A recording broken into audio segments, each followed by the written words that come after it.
Oh, boss, tatanong lang sana ako sa'yo, boss. Ano mayroon? Boss, may kamag-anak ka ba sa ibang bansa or OFW? Oh, meron, bakit? Nagtatrabaho Oh, doon? ano meron? Meron naman. Boss, pasabi naman, boss. Padala naman niya ako ng pera. Oh. Tago! Ha? Kami ng kapag... Boss, alam mo ba yung top send, boss? Hindi ko alam yan. Hindi pa ako familiar dyan. Boss, pag nagpadala ka doon sa top send, 5 minutes pa lang, nasa na yung pera. Oh, lol. Oh, ay, pamaniwala. 5 minutes Sa mga kababayan natin yung OFW, para hindi na kayo ma-hassle, tsaka maging masaya yung papapadalan nyo, mag-top send na kayo. Tama. Anak, Sige, ganito na lang, boss. Bibigyan kita ng application form, magtrabaho ka sa ibang bansa, para pag yung pinagtrabahuhan mo ron, saka mo padala. Ano ka, jowa ko? Tayo, bading ka ba? Bading! Burger sa akin.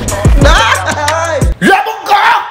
Ay. Ay, boss! Boss, ginagawa mo dito. Mira ka naman. Boss, good afternoon. Wala yung mga tropa mo. Oh, wala. Di ko sila pinapunta ngayon dito. Oh, boss, tatanong lang sana ako sa'yo, boss.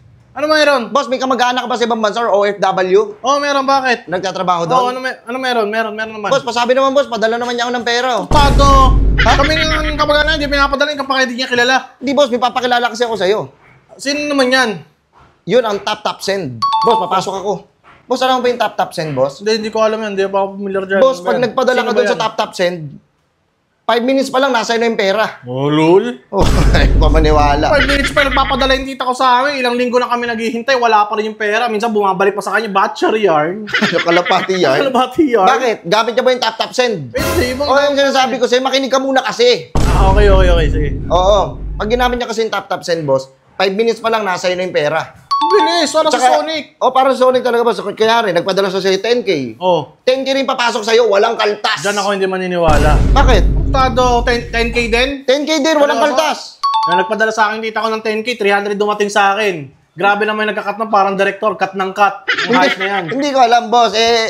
Gamit niya ba yung top send? Yun lang, hindi. O yun nga, boss, kaya pinapaliwanag ko sa'yo eh. Seryoso, Sabat ng sabat ka kasi. Sorry.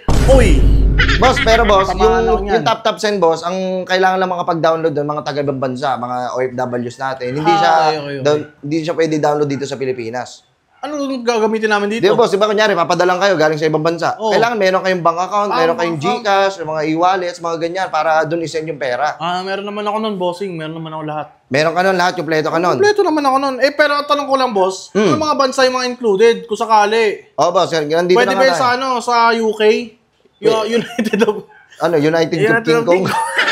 Relax. Ito yung mga bansa na pwede, boss, ha? United States, including Hawaii. Oh.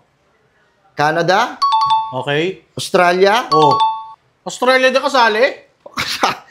Hindi ko ba Nakapasok sa finals? United Kingdom.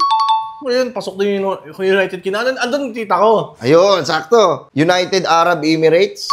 Grabe, pasok din yun. Boss, saka mga, Malayo na nun ah. saka sa mga selected countries sa Europe. Oh, ito yan, boss. Ayan. Dami yan. Di ba, boss? Kaya sa mga kababayan natin yung OFW, para hindi na kayo ma-hassle, tsaka maging masaya yung papapadalan nyo, mag-top send na kayo. Tama, bossing. Oh, boss, tsaka ito, boss, ha? Boss, pag first timer ka, first time mo dinownload yung top send, gamitin mo lang yung code ko na malupiton. Oh, meron doon. Meron kang libreng $20, boy. Tado, seryoso? Oo nga! $20 sa mga first timer, ha? Gamitin lang nila yung promo code ko. Malupiton. Malupiton lang lalagay, promo code doon. Oo, $20. Magkano rin yun? 1,140. O, kunyari, magpadala siya ng 10K, pupunta sa'yo, 11,140 something. Nga, no? Kaya walang utak ka eh. Huwag naman yan. Di ba, boss? Kaya gumamit, yun sa mga OFW natin dyan, gumamit na kayo ng top send. Oo, sabihin ko yung tita ko. Oo, boss. Sabi mo sa tita, padala na ko, ha? Koronado. Ako ipapadala, ako yung kamag-anak. Sige, ganito na lang, boss. Bibigyan kita ng application form, magtrabaho ka sa ibang bansa, para pag yung pinagtrabahuhan mo ron, saka mo padala. Ano ka, jowa ko? Tayo, bading ka ba? Bading!